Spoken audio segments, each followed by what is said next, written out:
Good to hear. There you go. Thank you. The hour being 7:01 p.m. on Monday, August 26, 2024. I'd like to call to order the City of Laconia City Council meeting. Before we go any further, though, I'd ask Councilor Hoffman if he'd lead us in the Pledge of Allegiance. Sure. Pledge allegiance to the flag of the United States of America and to the republic for which it stands, one nation, under God, indivisible, with liberty and justice for all. Thank you, Councilor Hoffman. Sure. We're joined by our City Clerk and Recording Secretary, Kitty Gargano. I'm just going to please call the roll. Counselor Cheney, Here? Counselor Susie, Here. Counselor Hoffman, Present? Counselor Haynes, Here. Counselor Bogart, Here. Counselor Felch. Here. Mayor Hosmer. Present. We have a full council in attendance. We're also joined by City Manager Kirk Beatty and our Finance Director Glenn Smith at council table this evening. Agenda items will be put on hold for just a moment. I'd ask for a personal privilege. I'm not resigning, Bob. You're looking at me like I'm ready. I know what you're thinking. That's not the case. Yeah, don't get your hopes up. It's got that look. I don't appreciate the innuendos. What's that? It's all right. I expect it from you. Okay, fair enough.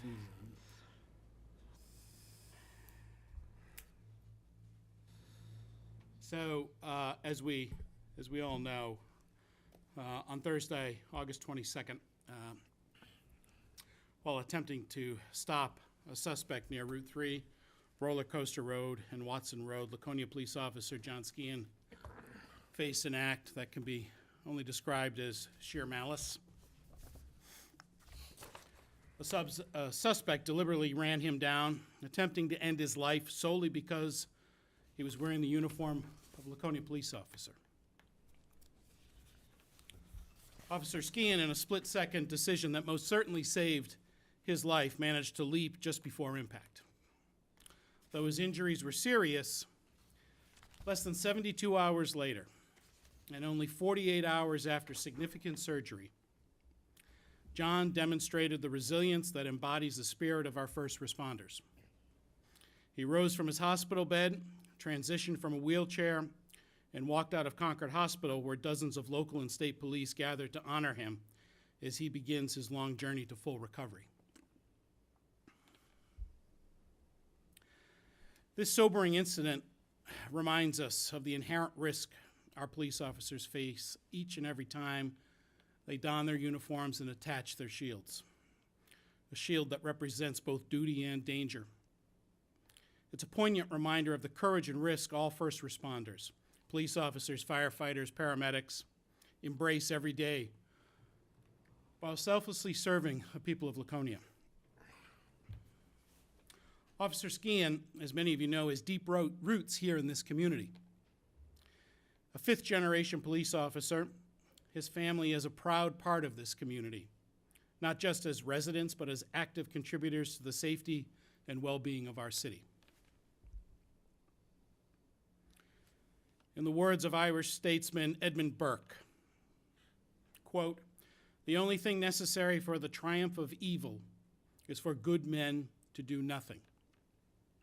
Officer Skean is the very embodiment of a good man who did not stand idly by. He acted with courage and conviction, as generations of his family have before him.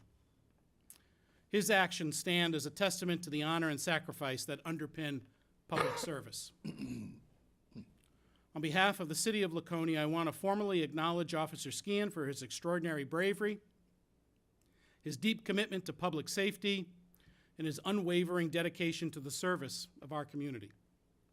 We owe him a debt of gratitude that may never be fully repaid.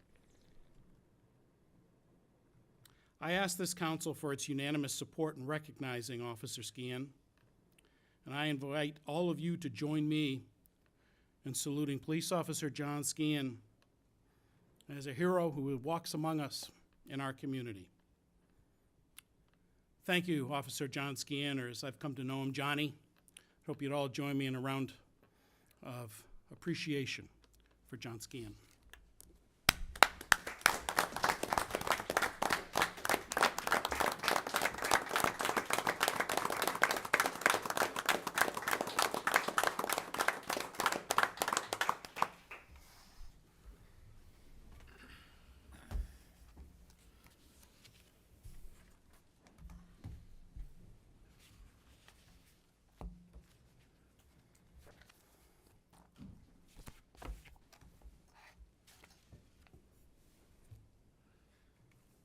Agenda item 7, acceptance of minutes from previous meetings. City Council regular meeting minutes of August 12th, 2024. Minutes of the Laconia Council meeting of that date were distributed to members of the City Council on August 23rd, 2024. With no corrections or changes submitted to the clerk, the minutes will be accepted as distributed.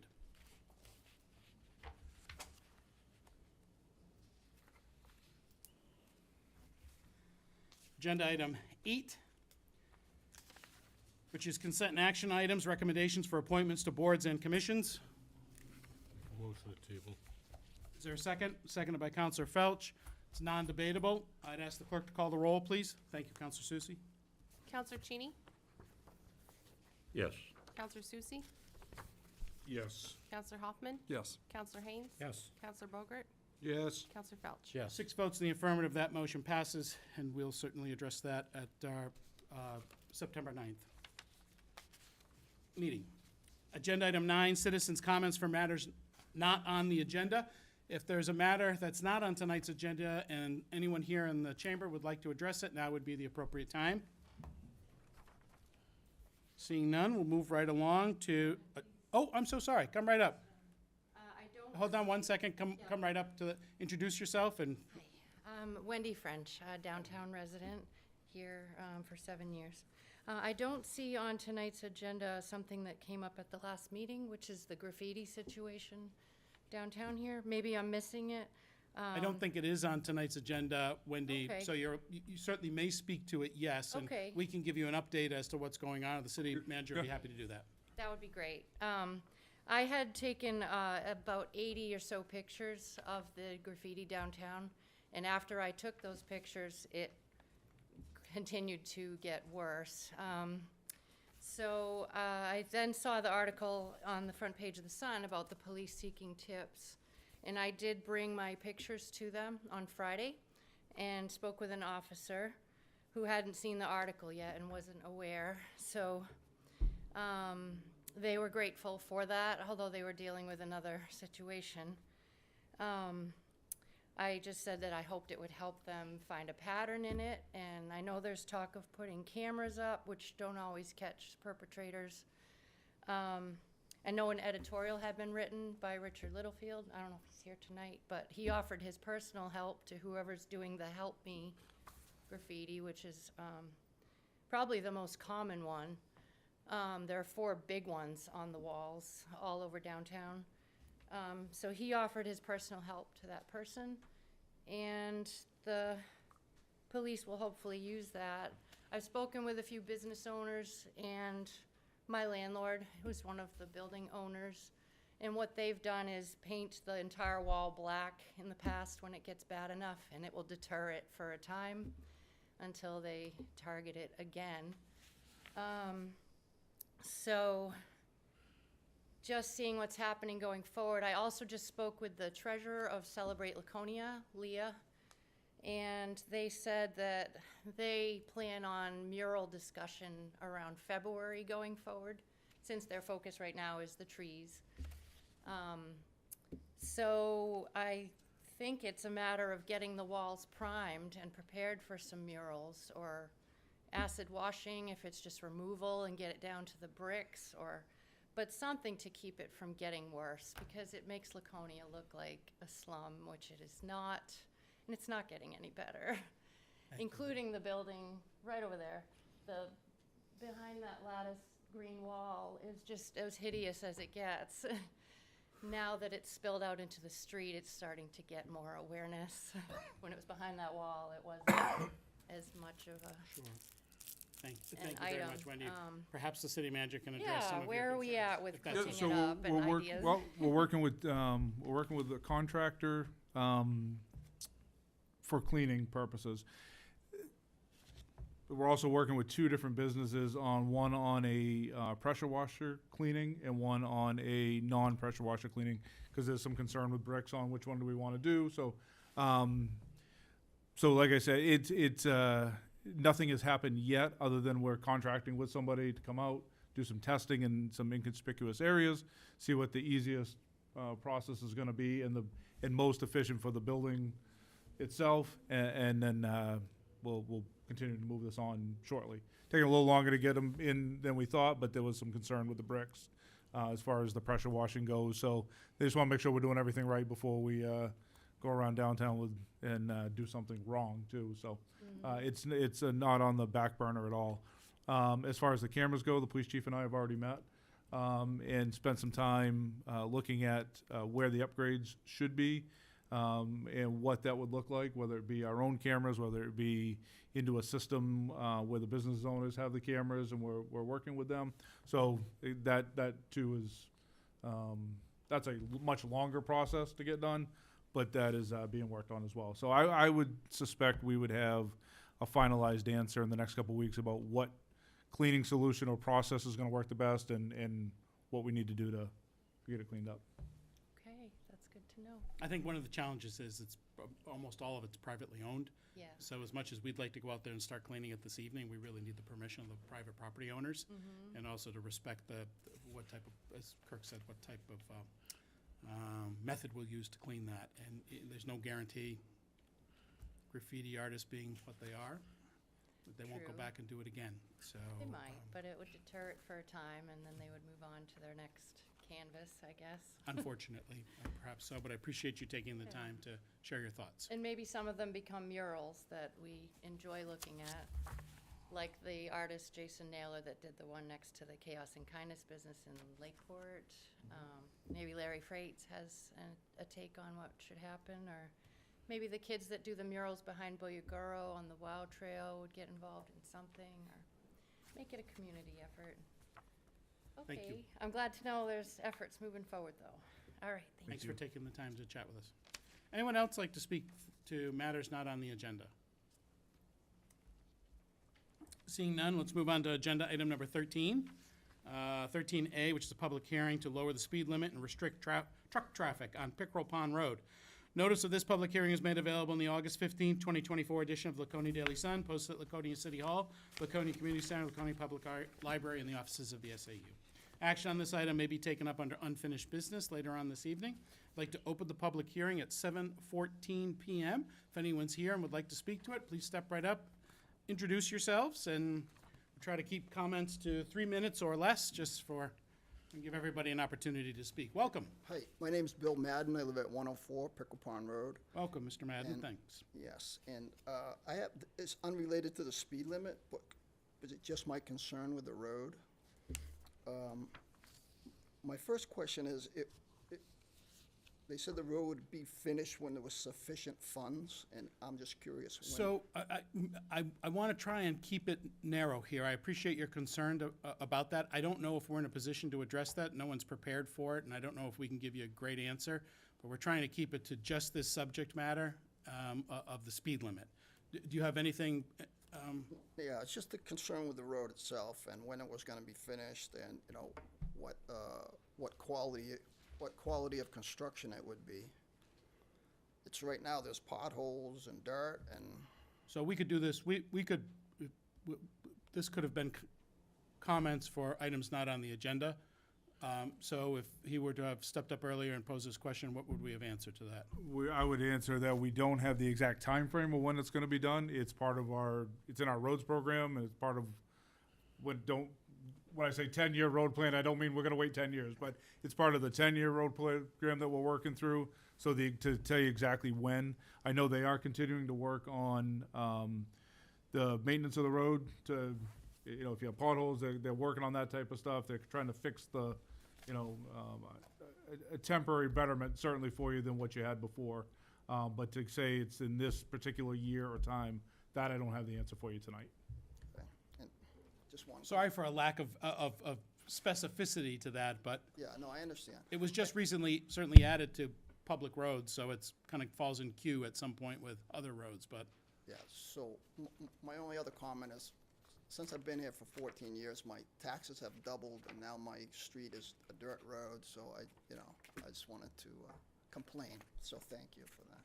well, I think you're probably relieved to know that it's no longer a private road that you'd be subject to fixing yourself, that we've adopted it as a city road, and the city will take care of it, okay? Okay, thank you. You're welcome. Any other comments for, come right up. Hi, doctor, I didn't recognize you. Hello. Welcome. Brian Patterson, 203 Pickerel Pond Road. Along the same lines, I'm just wondering if there are plans to rebuild the base on the road, or if they're just talking about surface If, measures. when we get to the point where that road's done, it'll be a large reconstruction of pretty much everything that go along with the road. Anyone else like to speak to the speed limit on Pickerel Pond Road? Welcome. Hi, Hi. Jen Kreitzer. I live on Pickerel Pond Road as well. So first, I just wanted to thank the city council and the city manager for addressing the concerns that I presented at the July 22nd meeting. I really appreciate you all taking the time. As far as the speed limit, I did have a couple of concerns. First, the August 12th staff report, agenda item 21A, it did note there hadn't been any speed-related accidents on the road in the last 5 years. I can't speak to whether the recent accident on August 2nd was speed-related, but there was an accident on August 2nd that caused quite a bit of damage. Looks like maybe the vehicle bounced off a couple of the stone walls. So there's a lot of big stones from the walls that have come down in the road. So subsequently, that's decreased those sections of the road, so now the narrow road has become narrower. Secondly, I know at the July 22nd meeting, I did bring up truck traffic initially. You know, I don't know that the speed is a concern as much with the truck traffic. I feel like the trucks that drive the road are typically respectful of the speed limit. My concern was the trucks causing, you know, more degradation to the road now that it's no longer a paved road. Obviously, if there's weight limits posted, that will hopefully mitigate the issue, and I think that's already been addressed, so that hopefully will happen. Lastly, I did read in the Sun the recommendation to lower the speed limit from 35 to 30. I appreciate the recommendation to lower it. I would personally advocate for it to be 25 miles per hour. I think an exception could be made given the unique attributes of the road. As previously discussed and mentioned, it's now a mix of partial pavement and gravel. It's a really narrow road. There's sections of limited sight lines. There's no sidewalks or shoulders, and I know a lot of us that live there have dogs, and we walk our dogs on the road, so it does get a little nerve-wracking when there's people going by and there's nowhere to go. You know, you hope there's a driveway nearby that you can kind of step into. And I know I did drive by Eastman Road. I know it's not really an apples-to-apples comparison, but that road is paved and does seem much wider than Pickerel Pond Road and is also 25 miles per hour. So I feel like it is a reasonable request. So, thank you. Thank you very much. To the two gentlemen that spoke earlier, do you have an opinion on whether that speed limit would be recommended for 30 miles an hour or 25? 25. No preference? Okay. No, I heard you. I was looking at the doc behind you. Okay. Anyone else like to speak to the? Good evening, gentlemen. Hi. Ma'am. My name is Dave Willett. I live on Pickerel Pond Road. And speed limit, I would like to see it decreased. It's for the obvious. There are no sidewalks. It's a gravel road now partly. And I think when you look at 35 miles per hour, in most cases it sounds slow. But you're actually traveling 51 feet in a second. It's calculation, look it up on your phone. It's real easy to calculate out. This room right here is probably 55 feet. I counted the ceiling tiles when I was waiting and came up with the distance of this room. So you're traveling the length of this room in 1 second, 1,001, and you've covered the length of this room at 35. At 30, it's 44 feet per second. I think that the consensus is, from the people that live on the road, 25 would be ideal for that road. At 25 miles per hour, it's 36 feet per second. It's still a lot can happen. As far as the accident that was spoke of earlier, I call that into Laconia PD because I came across that. It was a pickup truck that bounced off from one side of the road, hit stone walls, to the other side of the road, hit stone walls, and ultimately traveled down the road with 2 flat tires and the fenders peeled back before they decided not to go any further. So there have been accidents on that road recently. I don't know if the study was done before this particular accident, but I have witnessed the speed of vehicles traveling that road since Busby did the work to be increased because there's not potholes. And the other thing that I would like taken into consideration, if you were to go over onto anywhere on 104 and you type in your GPS, type in Endicott Street North, it puts you down Pickerel Pond Road. It's a cut through. There's a fair amount of traffic, especially in the summertime. So with that in mind, I think that the speed limit, reducing the speed limit would be in order. The question that I did have, and I don't know if it could be answered, the limitation of trucking through trucking, would that just be through trucking or any, obviously in the spring, there's weight limits on the road, I understand that. But if, let's say in July, somebody wanted to order a load of loam or gravel, would they have to get a special permit from the city to do that, or is this just through trucking? Sorry for being so I know there's a long. way No, to. it's okay. I know there's a way to do with oil deliveries and that type of stuff, so I would assume there's other ways to do certain deliveries. Yeah, so. I will use, and I just saw it today by chance, there in Meredith, there is a sign posted directly across from Hart's Turkey Farm, the road that cuts down to the lumberyard, and it says, "No through trucking in excess of," and it lists a weight. And I was curious if that's what the city thought would be best, so that you're not getting those contractors that are going from Parade Road to Meredith Center Road or vice versa, using that as a cutoff. But if you had a resident on the street that wanted to have a load of logs delivered or 14 yards of sand, that, I mean, to me, it's something I Well- would ask to take into consideration. The government is usually resistant to common sense, but I think you're talking a lot of common sense there. It's the through truckers that, Right. whether they're directed by GPS or looking for a shortcut, those are the ones it seems that, like, we should be concerned about, whereas those making deliveries to residents there, that's a different story, right? That's It just seemed to absolutely, me. that's my point. Yeah, I would agree with you. Thank you very much for listening to me. Sure. Anybody else? Okay.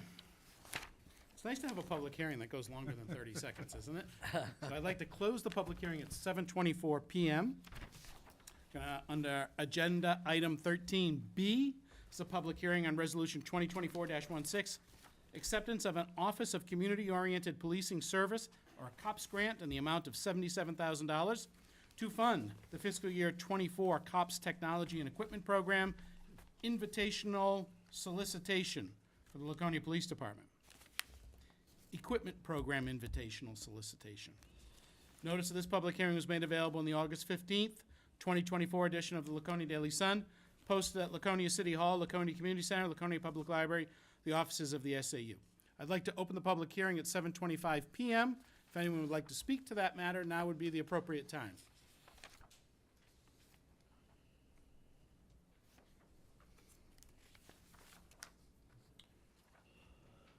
Okay, I'd like to close, seeing no one step forward, I'd like to close the public hearing at 7:25 PM.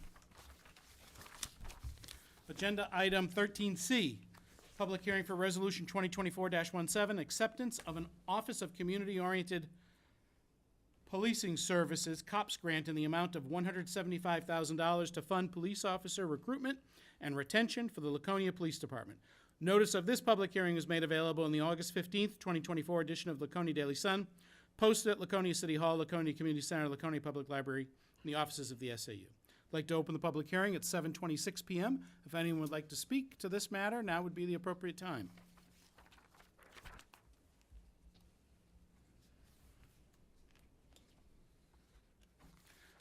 I'd like to close the public hearing with no one stepping forward to speak at 7:26 PM. Agenda item number 13D, public hearing, a proposed application to the New Hampshire Community Development Finance Authority for up to $25,000 in CDBG planning study grant funds for the improvements to the Laconia Senior Center kitchen. Notice of this public hearing is made available in the August 13th, 2024 edition of the Laconia Daily Sun, New Hampshire Union Leader, and posted at Laconia City Hall, Laconia Community Center, Laconia Public Library, the offices of the SAU. I'd like to open the public hearing at 7:26 PM. Now would be the appropriate time if anyone would like to speak to it. Welcome again. No, I'm going to read to you. Sorry about that. Donna Lane, CDBG consultant. First of all, there are informational pamphlets back there on the table. So, here we go. Community Development Block Grant funds are available to municipalities through the New Hampshire Community Development Finance Authority. Up to $500,000 annually is available for economic development projects, up to $500,000 for housing projects, up to $500,000 for public facility projects, up to $500,000 in emergency funds, and up to $25,000 per planning study grant. All projects must directly benefit a majority of low and moderate income persons. This is a proposed application to the Community Development Finance Authority for up to $25,000 in CDBG planning study grant funds. Of the grant funds, up to $3,500 will be retained by the city for administrative costs associated with the project. Up to $21,500 of the funds will be subgranted to Community Action Program, Belknap, Merrimack counties. CAP proposes to make improvements to the Laconia Senior Center kitchen, 184 Beacon Street West, that would allow them to provide daily congregate meals and expand program opportunities. The CDBG funds would assist with pre-development of the project, including pre-construction planning, preliminary architectural design, and capital campaign planning costs. This project conforms with Laconia's Housing Community Development Plan goal of promote activities that protect the health and safety of residents and visitors. Thank you, Donna. You're welcome. Any questions or comments from the council? You do such good work. Public? I'm gonna try to stretch this out a little bit as long as the Pickerel Road, okay? No. We don't need to. So that's the end of great. that one. You wanna open this next one while I'm standing I here? can do that in a second, sure. Okay. Anyone else like to speak to this matter? Seeing none, I'd like to close the public hearing on this matter at 7:28 PM. I'd like to move on to agenda item 13E, public hearing, a proposed application to the New Hampshire Community Development Finance Authority for up to $25,000 in CDBG planning study grant funds for improvements to the Laconia Senior Center. Notice of this public hearing is made available in the August 13th, 2024 edition of the Laconia Daily Sun and the New Hampshire Union Leader, and posted at Laconia City Hall, Laconia Community Center, Laconia Public Library, and offices of the SAU. I'd like to open the public hearing at 7:29 PM. If you'd like to speak to this matter, now would be the appropriate time. Welcome again, Donna. So this is actually the Residential Anti-Displacement and Relocation Assistance Plan public hearing, because that was the other one. Right, you did the two. Is that you did the 13D? same one. You did All right, the let's same move it one. on.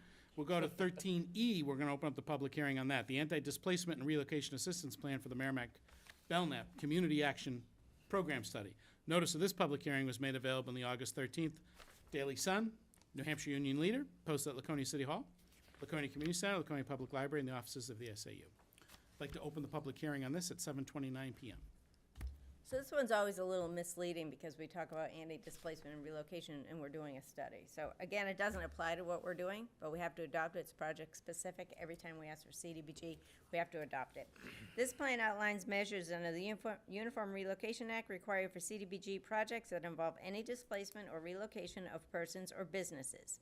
If the city were to undertake a CDBG project which involved displacement or relocation, they would follow this plan. The plan outlines the measures they would take to find comparable suitable housing for persons or businesses displaced or relocated. Again, this is just a study. No displacement or relocation is anticipated. Even if this was implementation, that wouldn't be happening, but for a study, that's not happening. It's just a requirement, Terrific. okay? Any questions? Thank you very much. Anyone else like to speak to this matter? Seeing none, I'd like to close the public hearing at 7:31 PM. Action on these items, all items that were subject to public hearing, may be taken up under unfinished business later on this evening.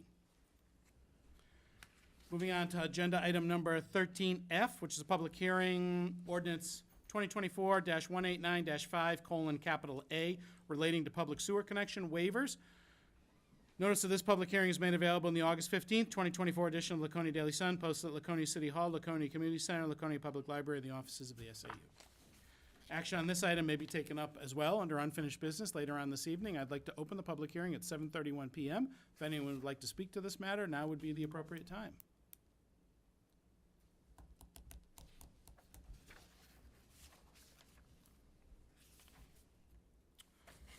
I'd like to close the public hearing at 7:31 PM with no one stepping forward to speak. Moving on to agenda item number 13G, public hearing, ordinance 2024-235-41-A, residential accessory uses, accessory dwelling units. Notice of this public hearing was made available in the August 15th, 2024 edition of the Laconia Daily Sun, posted at Laconia City Hall, Laconia Community Center, Laconia Public Library, and the offices of the SAU. I'd like to open the public hearing on this matter at 7:32 PM. If you'd like to speak to this, now would be the appropriate time.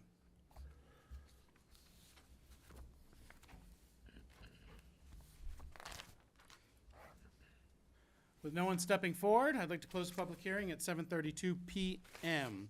Again, action on that item may be taken up under unfinished business later on this evening. We have no presentations. The mayor's report, which I will keep relatively brief. I want to thank our city manager, Kirk Biotti, for organizing what I thought was one of the more productive discussions about the challenges of homelessness in the city, and not just homelessness, but also the issues of a lack of housing in and around the area. With the city manager's leadership, we were joined today by representatives from Nashua, Manchester, Concord, Franklin, of course, the city of Laconia, Belknap, Merrimack, Cap. But it was an excellent discussion about some of the challenges that we're all facing as cities, and some things that maybe are working to alleviate the situation. Shared some best practices about things like encampments, what to do about them. Had a robust discussion about the Grants Pass Supreme Court decision, and I just want to thank the city manager for leaning into what I think is right there with substance misuse, and it's probably the most challenging issues facing not only the city of Laconia, but the cities throughout the state. So thank you for gathering this robust group of people from law enforcement, emergency services, public health, and mayors, in a discussion about what next steps look like as we begin to hopefully take some steps forward in addressing the current situation, which is challenging. It's the end of my mayor's report. I'd open it up to council comments right now. I'd look to my friend Councilor Cheney. Thank you, Mr. Mayor. Certainly. I have attended a number of boards and commissions recently, and I would like to ask that the manager find a way to work on this sound system. I've also gotten numerous complaints from citizens. They can't hear what we're Well in the saying. works, Counselor. Good to hear. I think that was part of one of your draft proposals Part of the technology grant that you guys approved through this, or technology bond rather, that you approved through the budget is going to include work in here, including probably the leading part of it would be the sound system, AV system in here. Good. In the meantime, I'd like to suggest a comment be made to the boards and commissions to remind them to pull the Yes. chairman of the board. Yeah, we will. We'll pass that along. Perhaps we can put notes on the microphones for people. may have I'm to. not saying, That's- We may have to. Yeah, I mean, we it can do reminds me here of how to do a roll call, right? I mean, I find it helpful. that. We can do So that. maybe we can do that. I'm serious. I think that's a good idea. I know I brought up before addressing the noise ordinance. I wondered if there'd been any progress in in looking at that ordinance and amending it? Not really, but we can, I would- I'll get it on my list, yep. I would appreciate it. Yep. I'm hoping in the not-too-distant future for the council to get a report on the parking garage. Yeah, I can tell you that we're working with our attorneys now, they're working up a purchase and sales, and it's still part of that negotiation piece of it, so I can't get into too much of it, public, but it is, moving forward. My last two items, Mr. Mayor, are probably more important than the previous three. One is, I'd like to request, and I believe the manager was forewarned I would bring this up, that we look at changing the start time for our meetings from 7 to 6, or something that works for the council. If 7's it, then fine, but I think we could start earlier. Every board that we have starts at either 6 or 6:30. We're the only board I know of in the city that meets at 7 o'clock. I think that's a great idea. If we could just review it, I think. Yeah, if you would like, I love the word forewarned, it sounds ominous, but, yes, I had a chance to do my homework. So it is in the charter, so it is a charter change, so it would need to go onto a ballot. Worked with Katie on exactly what to do. If it's something you would want to, consider, my recommendation would be that you push this forward to a public hearing at the next meeting, and then make a decision if you want to see it go on the ballot, and our goal would be to put it on the November ballot. I would have to work with the Secretary of State, the AG's office, so I would have some work I got to do. But before I can go to that step, it would be you guys saying, yes, this is the time we'd want to change to. And again, that's a public hearing and Would you like that? to, just as a go to potential to public get it hearing? on the next ballot. Yes, please. Sounds like Councilor Cheney would like to go to a public hearing at our next meeting. You want to and vote to begin get it the on the public process. hearing, or? Whatever the steps are. whatever I'd the like a vote to get it protocol on to have a public hearing at the September. I'd move that it Ninth be a meeting. public hearing at the next is. meeting. Second by, okay, so that was moved by Councilor Cheney, seconded by Councilor Susie. Is there any further discussion on that? Seeing none, all those in favor, please indicate by raising your hands. 6 votes in the affirmative, that motion passes. We'll have a public hearing on September the 9th. September the 9th. Can I just get a point of clarification, 6 PM? Yes, what this we're- was my number, but. All right. 6 PM is good. My last item, Mr. Mayor, I've noted, I've been to several ZBA meetings in the recent past, and I'm surprised by some of the things that happen there. You said ZBA. ZBA, The zoning board Zoning of- Board of Adjustment. Yes, okay. I don't mean to be critical, just I was somewhat surprised by how things were going or whatever. And I'd like to recommend to the council that consideration be given to adding a counselor to the ZBA. Have you discussed that with the city manager and the process of what that looks like? There, forewarned. that may be one of the boards that's tricky on, but I'll do the research and make sure. There's a couple that it doesn't allow, and I don't want to look at our attorney yet, but there's a couple that doesn't allow, and I think that's one of them. But I'll do the research and get the answer back to you. Yeah, I think so. Good. Any other council comments? Yes. Councilor Felch? So, we finished up our 14th year at Gut Lunch this morning. We had about 130 volunteers throughout the summer. We averaged 230 families with an average of 469 children this summer. We served 23,470 meals. So I just want to say thank you to everybody involved in Gut Lunch. Thank you to you, Councilor Felch, for dedicating your Sundays, Monday mornings, and probably other days to helping keep that on the tracks. Thank you. Any other council comments? How about committee reports? How about liaison reports? Okay. Agenda item number 19, this is an opportunity for citizens to comment on current agenda items. If there's a current agenda item you'd like to speak towards, now would be the appropriate time. And step up. Share your thoughts, speak your mind. Going once? All right, let's move on to the city manager's report, agenda item number 20. Thank you, Mr. Mayor. We have two documents with you tonight. One is the project's update.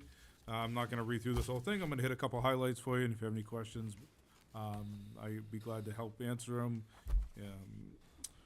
Old Prescott Hill Road is just about complete, or is completed. They're just doing some roadside work, seeding, loam, that type of stuff. So that was a good road and water project that went up there. The Academy Street Bridge, even though they had some weather, they're still on pace for the August 30th completion date. So that's good down there. The second page, Mill Street pedestrian bridge, we're still working on that. The pedestrian bridge out here is slated for some federal funds to replace that and do some work on either side of it as well.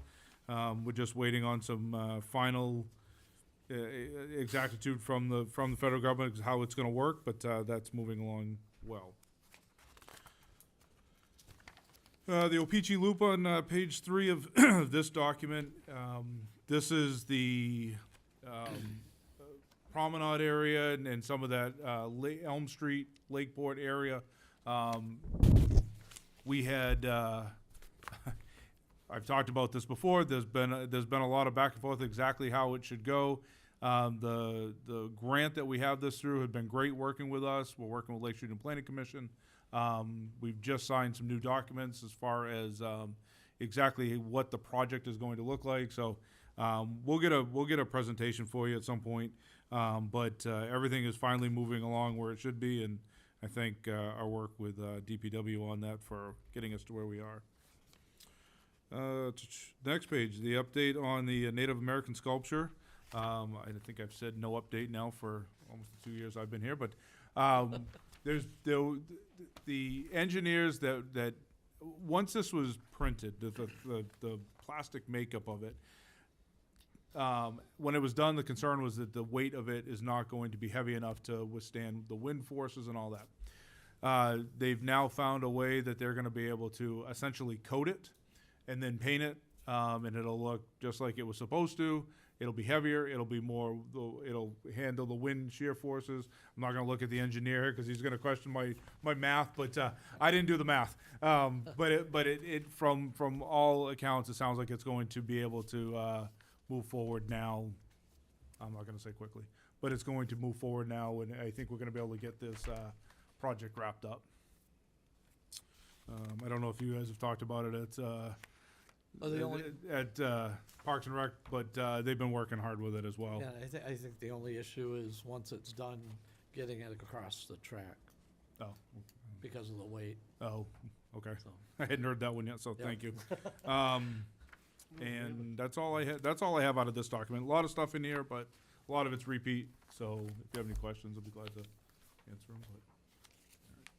Second document with you is our annual monthly economic development report. Front page there, you did see that our unemployment rate did go up a little bit this month compared to last month, but that's standard, looks like across the county and the state. And on the second page, our CPIU number for July is at 2.9%. It's the first time it's under 3% in 40 months. So we knew it was trending down, and it continues to do so. We're still annualizing out at just over 3 with half a year left to go. So I don't want to make any predictions, but certainly we're going to be, barring anything really weird happening, it's probably, it's going to be lower than it was last year, and probably around or just under that 3% number. Why would something weird happen? It's an election season. I don't know. There's nothing coming up in November, right? Just run of the mill. And that's all I have, unless you have something for me. Any questions of the city manager? Thank you. Okay, seeing none, thank you, Kirk. So we have, I'll probably go into, no, not probably. We'll go into non-public session under RSA 91A, the end of tonight's meeting, very briefly when we return. I anticipate it will only be to adjourn the meeting. That's it. So, moving on to new business. Agenda item number 21A, proposed amendment to the wage and compensation plan. Kirk, would you lead us through that just a bit? During the budget this year, we agreed to fund for 75% of the year a housing and economic development director position. That was approved, but we have to get into the wage and compensation plan. So essentially what this does is it changes the wage and compensation plan because it puts this person into that position. We've set their salary rate in the grade 20, so the 74,000 to 105,000, and with benefits, you see under the fiscal impact of 100,000 to 128,000 with benefits and all that goes along with it. So this was posted as required. All employees who are in the wage and compensation plan have 10 days to view it and pass forward any concerns, complaints. I have not heard anything. I have not had anybody reach out to me, so now we just need your approval to pass this along. Can you give us an update on the, as much as you can, as far as the search? Yep, goes? the search is the search went on, and we have interviews later this week with potential candidates. So right now, I'd be looking for a motion to approve the proposed amendment to the wage and compensation plan as presented, which will take effect October 1st, 2024. So made by Counselor Susie, seconded by Counselor Haynes. Any further discussion on this? Seeing none, all those in favor, please indicate by raising your hands. That's 6 votes in the affirmative, and that motion passes. Agenda item number 21B, request to authorize acceptance of the Center for Tech and Civic Life grant in the amount of $20,000 to fund the purchase of equipment to facilitate secure and efficient operation of Laconia polling places. This has been spearheaded by Kitty Gargano to upgrade our poll books to electronic poll books. Would you describe what an electronic poll book is? It is like an iPad, and it will show digitally the checklist, and the people can present their ID. It'll have a scanner, and they can go to any clerk. It'll eliminate the alphabets. And then by law, someone will still sit in the back and notate a paper checklist to keep it as backup. So the first person you'll encounter when you go into a polling place is someone with an electronic polling book. Yeah. And they'll be backed up with what we're used to which is the The paper. sheets, right, to verify it. Yes, All right, so electronic poll books, are they used throughout the state? in several cities, in some towns, larger towns in the southern part of the state have used them. Sorry to put you on the spot, but for how long? Do you know? I would say under 5 years, probably past 3 years, 3 to 4 years. What's the history of them as far as dependability and accuracy and things like that?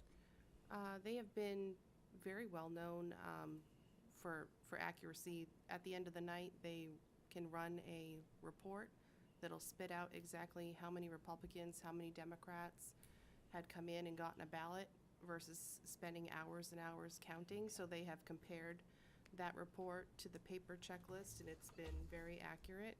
And hopefully with some law changes in the future, it will also allow that report to be downloaded and put right into the election system that's online, where currently the supervisors of the checklist have to hand scan every voter to give them history. So this will help save with that too. Is this an area where you were working on when you were in the Secretary of State's office? Were you in elections? I was in elections, but it was not related to the e-poll books, no. Okay. So this e-poll book system, is it recommended by the Secretary of State? Do they buy the equipment and then sell it to the communities, or how does that work? No, the current business who services our counting devices, LHS and Associates, they sell the poll books, and you purchase them, each community purchases them, and then you pay a yearly maintenance fee and to have them programmed. Okay, and I just want to make sure, the Secretary of State's position on e-poll books in communities is what? It is accepted, and it is allowed within the law. Even when we got our end-of-night paperwork this week, they included a special ballot clerk procedure for communities with e-poll books too. How soon would they be would they be used? Would you implement these e-poll books? I would have to contact the company once we have approval to tell them how many we would need. We would need probably 3 to 4 per ward. And based off their inventory and when they can come out to train our election officials on how to use them, it most likely wouldn't be for this election cycle, but we could get them ready. You opened any other questions from counselors? Of course. Go right ahead. So, Laconia, at least when I was doing it for Ward 5, we had a lot of same-day signups. Yes. Does this, Yes. is this advantageous for doing that recuperation between who came at the one desk and then to the person actually checking them in? So the person would still go visit the supervisors of the checklist to register to vote. And then at that point, that person would get entered into the tablet and they would be added into the checklist as on a separate sheet. Nice. I like it. Counselor Susie? Katie, so I just want to make sure I understood one thing. The phone book or the polling book, you might say, okay? You compare who is checked in to the number of ballots that are counted at the end of the night, you get a report. Yes. And so one has to equal the other. Yes. So Not like we had a problem before a few years ago, right? So every time that a person checks in, there is a receipt printer, and it prints out a receipt on what ballot they are to receive, and they would turn that in, and then that person would mark it on the paper Okay. checklist as well. And so at the end of the night, you have a report that says, this is how many checked in. Yep. This is how many ballots we have. And like you said, it takes you hours sometimes to balance that. This is done in a matter of minutes. Yes. Thank you. Any other questions? Thank you, Katie. Yeah, Counselor Hoffman. Are the electronic poll books connected to the internet? No, they are not. That's a brilliant question. I mean that, yeah. That's a good question. Hadn't thought of that. That's great. No hacking. It's a good answer. Yeah. Any other The- questions? All right. So, we have a series of three motions here. The first motion is a motion to move to waive a reading of Resolution 2024-18 in its entirety to read by title only. That'd be made by Counselor Cheney, seconded by Counselor Susie. Any further discussion? And seeing none, all those in favor, please indicate by raising your hand. 6 votes in the affirmative, that motion passes. Next, looking for a motion to move a first reading of Resolution 2024-18 relative to the Center for Tech and Civic Life grant, the amount of $20,000 to purchase equipment to facilitate secure and efficient operations of Laconia polling places. So made by Counselor Haynes, seconded by Counselor Hoffman. Is there any further discussion? I have one question on Absolutely. that. Sorry, I should have asked it earlier. Is the $20,000 enough, Katie, to be able to do everything that needs to be done? It most likely will not be enough, but it's a big start to get us at least quite a few. I think they should cost we- around like $1,500 a piece. So it'd be, I mean, we could always start with the busier wards first and then move it into the slower wards. I was just gonna ask Mr. Mayor if we should amend this to. Well, I don't know if we can amend the grant because it's not, That's the Right. max of the grant. That's the max of the grant, Yeah. yes. so, You I mean, I understand think where if I'm we going. get to a point where it's not enough, that you would come back to us and determine what in addition you might need. Since you're not using it for this cycle, we might be able to build it into the next budget. Yep. Okay? Okay, Kinda thank you. thinking that way? You understood what I was getting at. I just want to make sure. It's a good point. It's an excellent point. Okay, so just have that. All right. Any further discussion on this motion? Seeing none, all those in favor, please indicate by raising your hand. 6 votes. In the affirmative, that motion passes. Finally, on this matter, looking to move to schedule a public hearing on September 9th, 2024, during the regular city council meeting, to gather public input prior to any action being taken. So made by Councilor Hoffman, seconded by Councilor Haynes. Any further discussion? Seeing none, all those in favor, please indicate by raising your hands. 6 votes in the affirmative, and that motion passes. Agenda item number 21C, proposal to change the city council's 2019 guidance on the acceptance as-is program.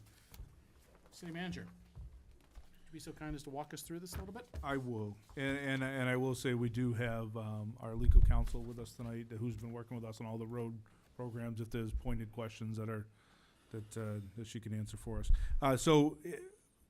Since 2019, guidance that the city council has given is that if we're going to look at the accept as is program with cities, with private roads that want to become public roads, it has to meet certain criteria. It's not in ordinance form, it's in guidance form. The second bullet point down of your guidance is 100% of the owners must agree to give the city easement. So if you have a private road with You know, with 20 properties on it, the 20 owners must give the easement or we can't move forward with the program. So 19 out of the 20, it doesn't get us to where we want to go. And we know we've had that issue on a couple of streets, and one in particular that we've been working on for probably 4 years now. In discussing this did come up in public meeting here as to the direction, or at subcommittee meeting, as to, you know, the direction we want to go. Do we want to always stay with that 100% as a requirement? What this would allow you to do is change the guidance that you have for really myself and Public Works Director to say that if you have majority of properties on a street, then we can continue to move forward with the process. That doesn't mean it's guaranteed that we're gonna make the road public, but before it gets in front of you make a final decision, instead of having 100%, we would have a majority. So that's the 30,000 foot view of it. And again, we did ask our attorney to be here tonight, because I'm sure some of the questions could get technical. They may. Has this been through operations and ordinances yet? And should it go through there if it hasn't? We discussed it, and I think, I'll look to the chair. We discussed it to bring forward, I believe. Yeah. No vote though, correct? Yes, we did. We did vote? No. No, we We did discussed to- it to bring yes. forward. Yeah. Yes. To the full council? Yeah. Yes. Yeah. Okay, so you've already, that committee's done their work? Yes. Okay, fair enough. Counselor Susie? Guys, a question? Yeah, yeah. May I ask a question of the legal counsel? Sure. Welcome. Thank you. Thank you, ma'am. My question is this, and I probably already know the answer, but I just want to make sure. Okay. If it's not 100%, let's say it's 75%, okay? And the city says go forward, is that really opening the door for suits at that point? Well, yeah, so the 100% rule was entirely yours. And I wasn't advising you in 2019, so I'm not quite sure what the concerns were Too young back then. at the time. Well, that's very kind of you, but no. But the issue is that anybody can petition, and the council then has a hearing on that petition within 30 days, and there may be some people who object. The council then needs to evaluate whether it's in the best interest of the taxpayers, whether the benefit outweighs the costs, and what harm there is to those who said no, because it is essentially a taking. If you decide that the petition goes forward and you're going to grant the layout, there are people who then their damages are to be determined, and they have a right to appeal it. Have you seen any, if I may, Mr. Mayor, has there been any prior history within, say, New Hampshire, this kind of stuff that you're aware of? Oh, yeah. I mean, petitions can be filed. Right, and but is it, okay. does it happen every day? No, but maybe every month, every year. Counselor, would you go back to damages that can be, Sure. walk us through what damages might look like if the city is, and I may have misunderstood what you said. If we were to take a road, Right. those that oppose the taking of the road may be in line to receive damages? Well, so if there are, let's take an example of the road with 20 people. 19 of them say, yes, we're in favor, one's a holdout. If you're going to be laying out the road, and again, I want to specify that the conversation about how this project was going to go is subject to the guidelines you established. But if you were going to say widen the road, make it a public road, it had been a private road, you're going to have to establish rights of way and access easements. You're taking a portion of their land, right? So we have to do a title search and assess what that might be worth. You may come up with a number that they don't like. If they want to appeal the whole awarding or granting of the petition, they'd go to the Superior Court. If they just want to appeal what the council determined was their loss of or infringement on their property rights, they can either go to the BTLA or they can wrap it all in the Superior Court. But there's, my guess, and again, it's a guess, is maybe that was behind the council saying, well, you know, we only want to do this if everybody's on board. so that we're not having to parse that out. I don't know. I don't recall. I was here, but I don't recall that discussion at all. So it makes it easier for us as a city to to adopt a street and take it from private to public. Because the threshold of votes of those that approve of this would be significantly lower, much lower. It's 51% or 50.1. Well, and the council may, on their own initiative, submit a petition to move forward with making a road. But you'd still need would No, you it's a- still need a majority vote if the council decided to move on a petition? No, you can move on a petition if the council petitions it and says we want to make this public, but there's another issue that I think is buried in this, of betterment. And you had said we're only taking roads as is. So, yes, a petition comes forward and you need, you need to figure out whether or not the public convenience and the public necessity for the highway outweighs the financial burden to the taxpayers. And there should be a majority of people in favor of it. But you're right, it significantly lowers that threshold, that if it's at 100%, what I understand Wes is running into is it isn't that everybody's happy. There may be one holdout, and it really makes sense for that road to be accepted as a public road, and they're stuck. It's interesting that I don't know if your committee heard from folks who were finding that one holdout was preventing the city action. Yes. We were told Did? that here, we were told that here. I don't recall that, Mayor. I don't. We were told that here at a regular hearings when we talk about the public roads. There was only one person. Which that road was holding out that? for the Do you whole- recall? I believe it was Jane over Ave. behind Christmas Island area there. No, Jane Ave. And those are Jane Jane Ave. Avenue, yeah. And we have Hillcrest right now there's two holdouts with And it's not with the about hou- 50 residents. And I It's not think the house that faces Jane Ave, it's the house or cabins that face Centenary Ave, but they abut. So they're really not they don't use Jane Ave, but they're holding it up.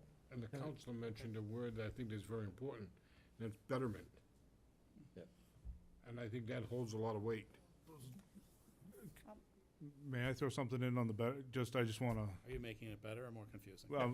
well, I think I'm making it, go ahead. I think I might be making it better. Throw it I in. just, the betterment versus what we're talking about tonight are two different pieces. Yep. Yes. We're not talking about the betterment process, which, where the owners of the street, the properties along the street would be paying into fixing. wasn't talking We're not, about we're that. not, that's not what we're addressing No, on this. I wasn't Okay, talking just- about, I was talking about, no, just we're wanna make we're sure there's taking the no- road public, and we're taking the road as we're gonna bring it up to city standards, which in many cases is a betterment or improvement of that road. We're not asking the others to pay for it. Right. We're bringing it up to Just us, makes it terminology. better. Yeah. You gotta be Right. careful of that word betterment. That's always a- right. Okay. Well, Council Felch, oh, sorry. I'll work my way right around this way. So just, could we perhaps go 75% instead of majority? Yes, I think though, what you were looking at is, even if it was 100%, you don't have to say yes. You're still evaluating the criteria to decide whether it's in the best interest. If you want to say, as long as 75% of the residents are in favor of this, absolutely. And I think that would actually make this process a little bit easier for you. It's contingent upon 100%. We can't even take up the discussion until the 100% currently threshold is hit. In this, it's a majority threshold. We hit the majority, then we can take up the overall question, still decide against it. But this just allows it to put it in our forum here for the discussion purposes, Yes. right? Okay, that's helpful. Yes. Counselor? I just wanted to agree with Counselor Felch here that 75% or 2/3 would be, to me, when you're going into something like this, at least a 2/3 number. I know 100 is probably too tight of a thing, but I think 51% is too lenient of a movement, and it still leaves 49% of your residents that may oppose it for a different reason. So if you went to 2/3, at least you have a greater majority of the people on the road, but not necessarily 100, so. No, it's not a decision at that point. It only takes it to this council for discussion. Right. That just opens up the door for discussion. We still have to vote on it, whether it's 100% or 51%. It's just a matter of how does it get to us? Right. At 100%, it's not getting to us. Even with a supermajority, it may not get to us. If it's 51%, you're right, we may come to a decision that it infringes on 49% of the people, and it does, and it's not the right choice for us. You open the door. You've opened the door and you have the discussion. It's just a matter of whether this council wants to take on those cases and have that discussion. If you do, then that 51% is easy enough, but Yeah. 100% is tough to attain. Good, excellent points about Janes and Hillcrest. Counselor, did you have any questions? Just a few questions. There's a distinction between an abutter and an owner, right? Well, Curious about the language of this guidance. an owner is the owner of property, so they're the owner of record for the property that abuts the road. I guess my concern is if you have a 51% of the abutters pushing this forward, you could have people that don't own the property making a decision that affects the people that do own the property. No, it would be the owner of that property. It's not renters, it's not, Right. so so notice goes to, like, for instance, you get a petition, 75% of the people, let's just use that number, want it to go forward. All the property owners that have a property that's affected by this get notice of the hearing that you will have. Is that, or are you thinking about damages? Then I guess what I'm saying is the recommendation should read owners and not abutters. Yeah, I mean, owners is how it's defined for notice, so I think, Okay. I'm guessing what Wes was saying is the people who actually have affected property. Okay.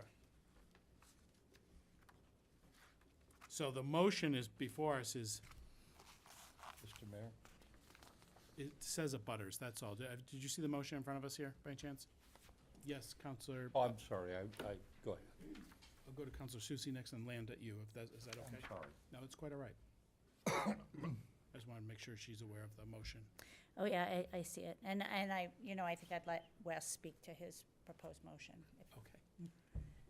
Counselor, Defer to Council Cheney. okay. I just wanted to ask, what would happen in terms of damages if we took property by eminent domain? Well, it's not exactly eminent domain, but you're right, it's a similar process. So if somebody has,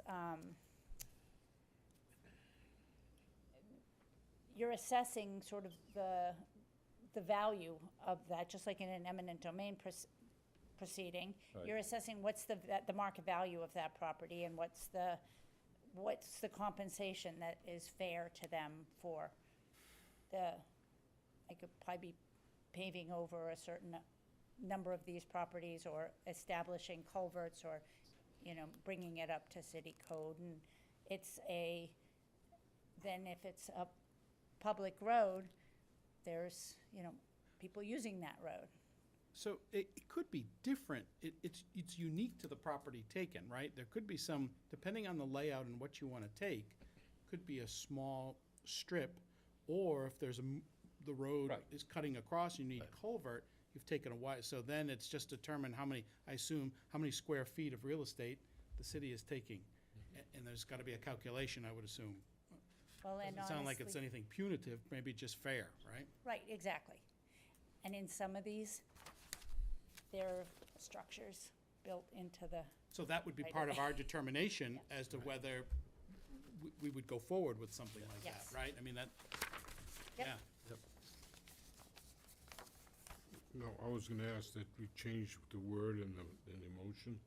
So I'll let the West to speak to that. It says, he's brought the motion and see if we want to change it, but well, we may very well. When I wrote it, Thank you.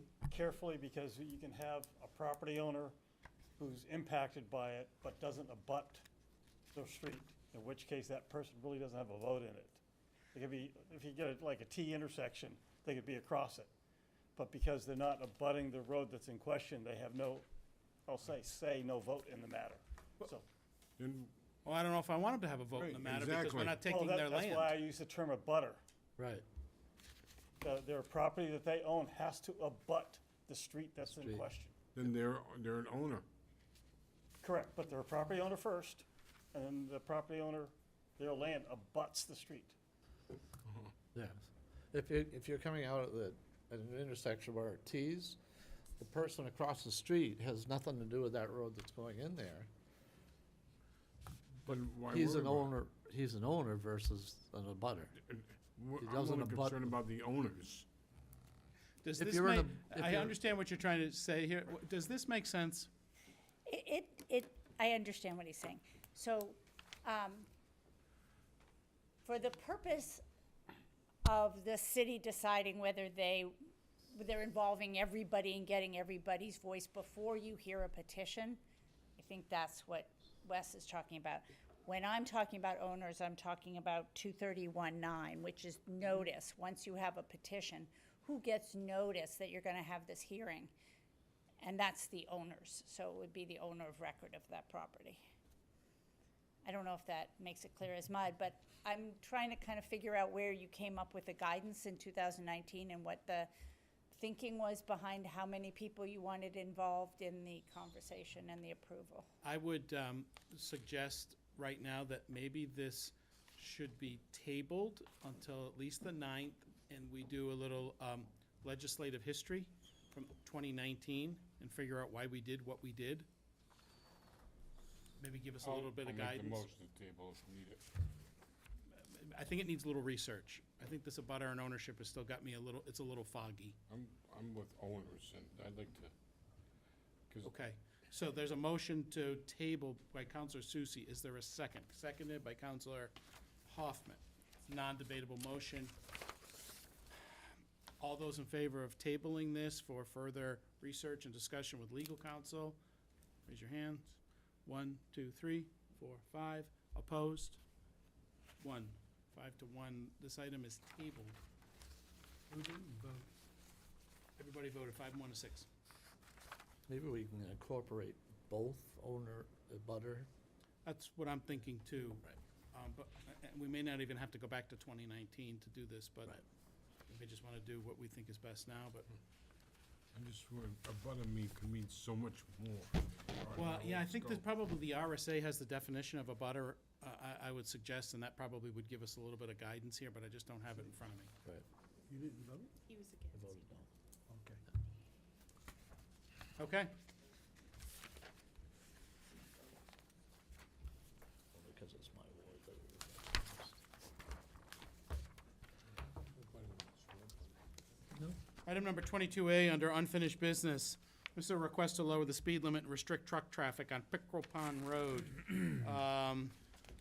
Looks like there is, at least from those who spoke at the public hearing, there seems to be a majority of people who prefer the idea of 25 miles per hour. Counselor Cheney, I'll look to you. This is your ward and something very much, I think 25 mile an hour limit is probably reasonable, Mr. Mayor. The issue always is, in my experience, whether people choose to follow. and enforce it, Yeah, right? well, and enforcement, yes. And I would, so I would support a motion to set a 25 mile an hour speed limit on the road. It is curvy in places, it's rough in places, and I'm sure that's a reasonable speed limit for that road, Okay, so you're at 25. yes. Can we define the weight limits for the vehicles that will be using this? And if you have a truck that is overweight but needs to make a delivery on Pickerel Pond Road, what's the process for them to use Pickerel Pond Road? It'd be the same process that we have for seasonal weight limits. They'd have to request a permit to enter the road, and we'd give it for that time frame and how many trips. Would that be for one instance, one trip, or We would it be have- for a season? We have both. Because what we typically do is for those companies that service propane and oils, we give it to them for the season. We could do the same for that, but if you have like a one-time delivery of furniture, we would not give them one for the whole season, whole year, we'd give them one for that trip. That's reasonable, Mr. Mayor. Okay, so the recommendation, and I'll look at page 51 here, and I'll make one amendment to 25.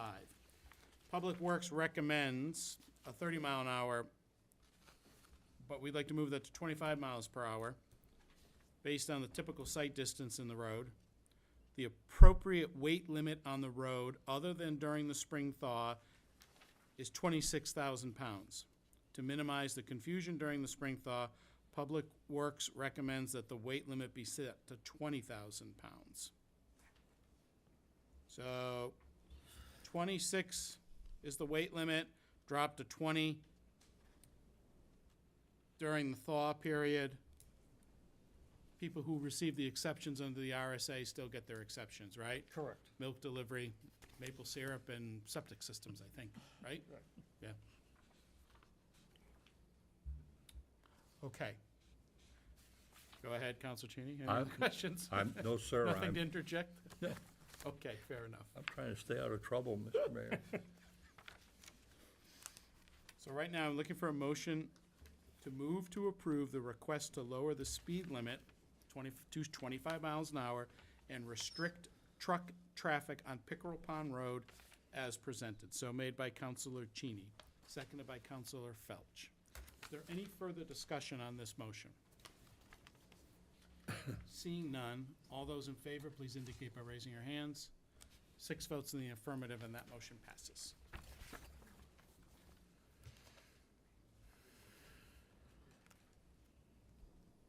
Moving on to agenda item number 22B, Resolution 2024-16, acceptance of an Office of Community-Oriented Policing Services COPS grant in the amount of $77,000 to fund the fiscal year COPS Technology and Equipment Program invitational solicitation. We have a series of 3 motions here, unless someone would like to stop before we get to the motions for further discussion. Seeing no one. The first motion we're looking for is to move to waive a reading of Resolution 2024-16 in its entirety, to read by title only. So made by Councilor Cheney, seconded by Councilor Susie. Any further discussion? Seeing none, all those in favor, please indicate by raising your hand. 6 votes in the affirmative, that motion passes. Next, we're looking to move, a motion to move a second reading of Resolution 2024-16 relative to an Office of Community-Oriented Policing Services grant in the amount of $77,000 to fund fiscal year 24 COPS Technology and Equipment Program invitational solicitation. So made by Councilor Cheney, seconded by Councilor Felch. Is there any further discussion? Seeing none, all those in favor, please indicate by raising your hands. 6 votes in the affirmative, that motion passes. Finally, on this matter, I'm looking for a motion to move to approve Resolution 2024-16 relative to an Office of Community-Oriented Policing Services grant in the amount of $77,000 to fund the fiscal year COPS Technology and Equipment Program invitational solicitation as presented, and to authorize the city manager to sign all documents related to this matter. So made by Councilor Cheney, seconded by Councilor Hoffman. Is there any further discussion? Seeing none, all those in favor, please indicate by raising your hands. At 6 votes in the affirmative, and that motion passes. Item number 22C, Resolution 2024-17, acceptance of an Office of Community-Oriented Policing Services grant in the amount of $175,000 and to fund the police officer recruitment and retention for the Laconia Police Department. I'm happy to stop right here if there's a discussion before motions. Seeing none, we have a series of 3 motions once again. The first motion is to move to waive a reading of Resolution 2024-17 in its entirety and to read by title only. So made by Councilor Cheney, seconded by Councilor Haynes. Is there any further discussion? Seeing none, all those in favor, please indicate by raising your hand. 6 votes in the affirmative, and that motion passes. Next, we're looking for a motion to move a second reading of Resolution 2024-17 relative to acceptance of an Office of Community-Oriented Policing Services COPS grant in the amount of $175,000 to fund police officer recruitment and retention for the Laconia Police Department. So made by Councilor Susie, seconded by Councilor Hoffman. Is there any further discussion? Seeing none, all those in favor, please indicate by raising your hands. 6 votes in the affirmative, and that motion passes.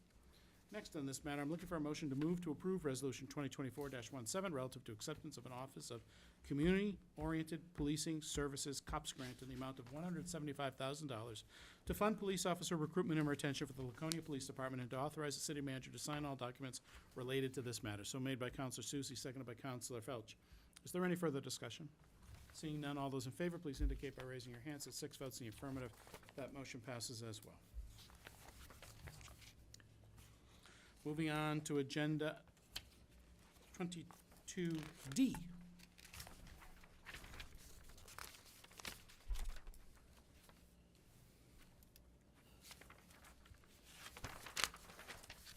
Proposed application in the New Hampshire Community Development Finance Authority for up to $25,000 in CDBG Planning Study Grant Funds for improvements to the Laconia Senior Center. I think Donna Lane assisted us in understanding exactly what these funds will be used for, and as in our packet this evening, how that money will be allocated. Right now, I'm looking for a motion to approve the submittal of an application to the New Hampshire Community Development Finance Authority for up to $25,000 in CDBG Planning Study Grant Funds for improvements to the Laconia Senior Center, and to vote to authorize the city manager to sign and submit the CDBG application, and upon approval of this application, to authorize the city manager to execute any documents which may be necessary to effectuate the contract and any amendments thereto. So made by Counselor Felch, seconded by Counselor Haynes. Is there any further discussion on this motion? Seeing none, I'd ask the clerk to, you don't have to call the roll. Everybody, if you like what we're talking about, you can vote for it and raise your hands. 6 votes in the affirmative, that motion passes. Thank you. It's so easy to throw me off. Agenda item number 22E, which is adoption of the city's residential anti-displacement and relocation assistance plan for a community action program planning study for the proposed improvements at the Laconia Senior Center. As Donna Lane made clear, this is a study, so there won't be any displacement on a study we know of. Looking for a motion to approve the residential anti-displacement and relocation assistance plan for proposed improvements at the Laconia Senior Center as presented. So made by Counselor Felch, seconded by Counselor Hoffman. Is there any further discussion? Seeing none, all those in favor, please indicate by raising your hands. At 6 votes in the affirmative, that motion passes. Agenda item number 22F, which is the ordinance 2024-189-5, capital A, waivers and relating to public sewer connections. Kirk, could you walk us through just this? Yep. So if you're on a septic system because your road doesn't have city sewer, and we put city sewer in, if you're within 250 feet, you're required to hook up to our system. This ordinance change will give the option where you can waive to not hook up to our system, as long as you meet certain criteria, one of which is the age. Can't be any older than 1985, and it has to be an adequate working system. So you would apply for the waiver and just say, I've just put this brand new septic system in. I don't really want to hook up. I'm good. We could give you that waiver. Currently, by the ordinance, we cannot. So that's what this would change. Okay. Any questions of the city manager before we take a look at maybe 3 motions? Okay. Seeing none. If you have questions during this, of course, slow things down, ask questions. Looking for a motion to waive a reading of ordinance 2024-189-5, small a, waivers in its entirety, read by title only. So made by Counselor Cheney, seconded by Counselor Hoffman. Is there any further discussion? Seeing none, all those in favor of this motion, please indicate by raising your hands. 6 votes in the affirmative, and that motion passes. Second, looking for a motion to move a second reading of ordinance 2024-189-5, small a, waivers relative to public sewer connections. So made by Counselor Felch, seconded by Counselor Haynes. Is there any further discussion? Seeing none, all those in favor, please indicate by raising your hands. That's 6 votes in the affirmative, that motion passes. Finally, on this matter, looking for a motion to approve ordinance 2024-189-5, small a, relative to public sewer connections as presented. So made by Counselor Felch, seconded by Counselor Haynes. Is there any further discussion? Seeing none, all those in favor, please indicate by raising your hands. That's 6 votes in the affirmative, that motion passes as well.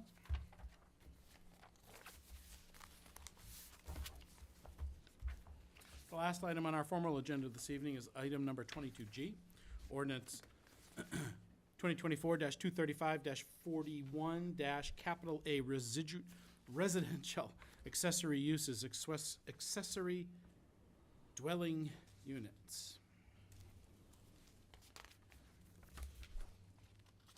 I guess my first question on this is, has this gone through a committee? They went through planning board, they had a public hearing, and then recommended these changes to the full council. So, if the council has had an opportunity to review, this would be an ordinance, so it'd be government operations and ordinances, right? Just go to. Hang on, Hello, Mr. Mora, how are you? So back in 2000, I believe, 19, this was originally brought before City Council after it went through Planning Board to make ADUs permitted by right. And at that point, it was then sent to the Government and Ordinance Subcommittee.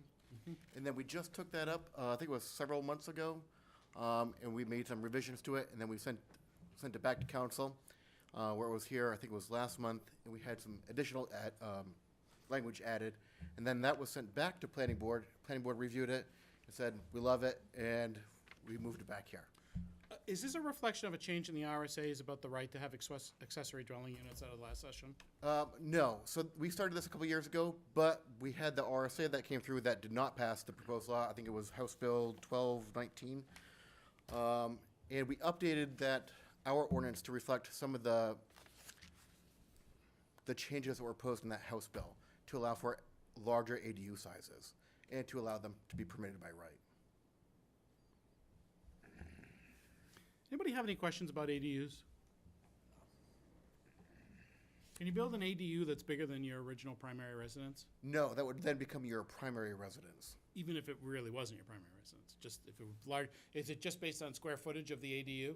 So the ADU, the size of the ADU that it's allowed to be is based off of the minimum and maximum limits that we have outlined in the ordinance. But there's also a clause in there, if your primary residence was over 4,000 square feet, your ADU could then be 25% of the gross floor area of your primary residence. So if you had a 10,000 square foot primary residence, just making a number up, then you're allowed to have a much larger ADU than normally we'd permit. Okay, so it's based on the original footprint or square footage of what was your primary residence on that lot of land? Correct. Yep. And it's 25% of that can be an ADU? Correct. And that is your right? Correct. Okay.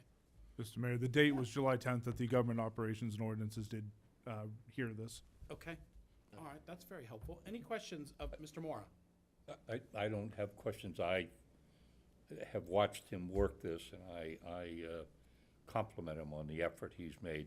I think there are also some other conditions, like green space and other things that may affect. Right, there are, any ADU still has to meet all the dimensional requirements outlined in our zoning ordinance, so they still have to have, sufficient amount of green space, and they still have to meet all their setback requirements.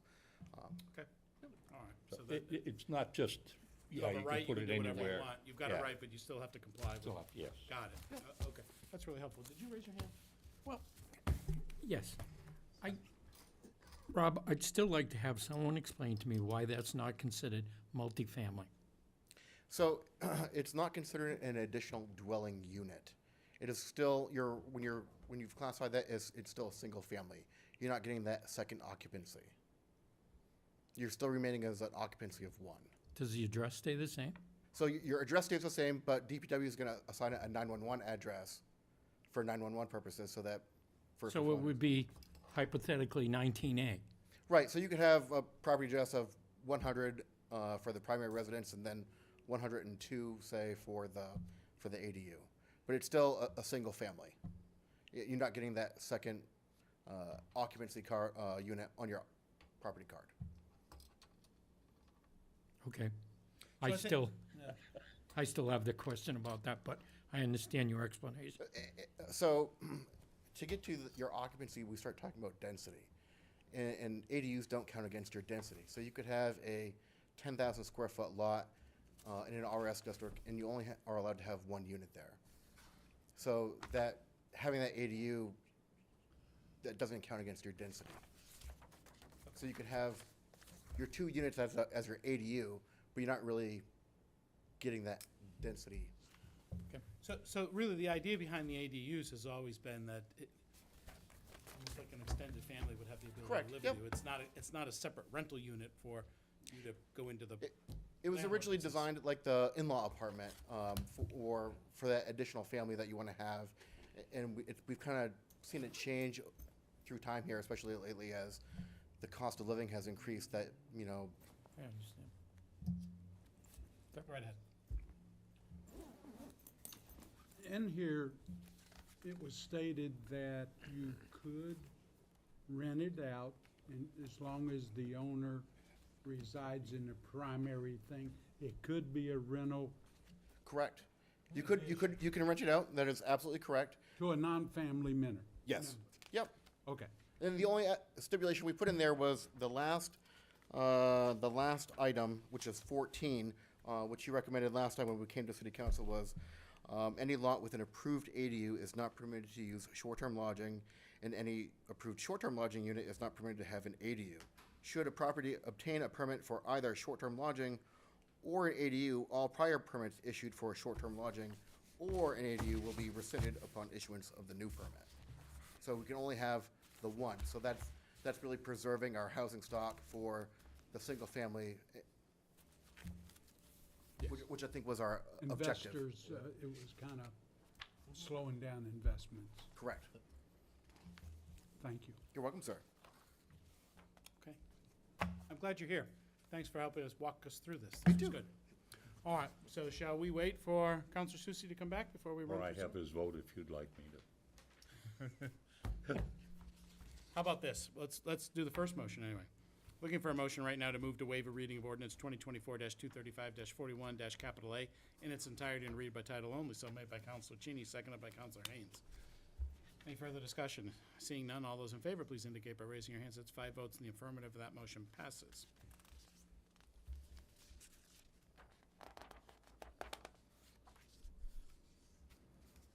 I'll wait for Counselor Susie.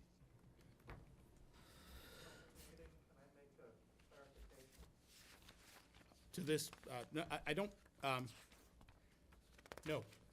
But maybe afterwards, check with your city councilor and we'll move right on it. We'll do something, okay? Is it on this matter? No, I had raised my hand earlier when there was a question about discussion, and I hadn't been recognized, and I was. You spoke on that earlier though, didn't you, Doctor? I did speak, but Excellent. I wanted to speak again when they brought up the trucking limitation, to agree with the suggestion about through trucking, as did the person who was sitting over here, also agree with that, no through trucking wording. Perfect, thank you very much.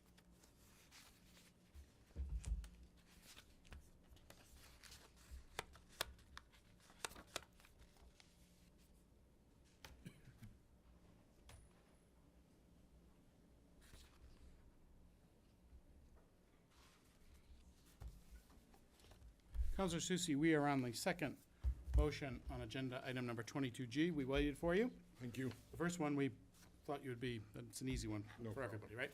Okay, so the second motion on this matter would be a motion to move a second reading of ordinance 2024-235-41-A, amending Chapter 235 zoning relative to the following sections as presented. Article 2, definitions and word usage, Sections 235-13 definitions. Article 7, supplementary provisions, Section 235-41, capital A, accessory dwelling units. Attachment 2, Table 1, Table of Permitted Uses. Counselor Cheney, make that motion? Do. Oh, right. Counselor Felch, second it. Is there any further discussion on that motion? Seeing none, all those in favor, please indicate by raising your hands.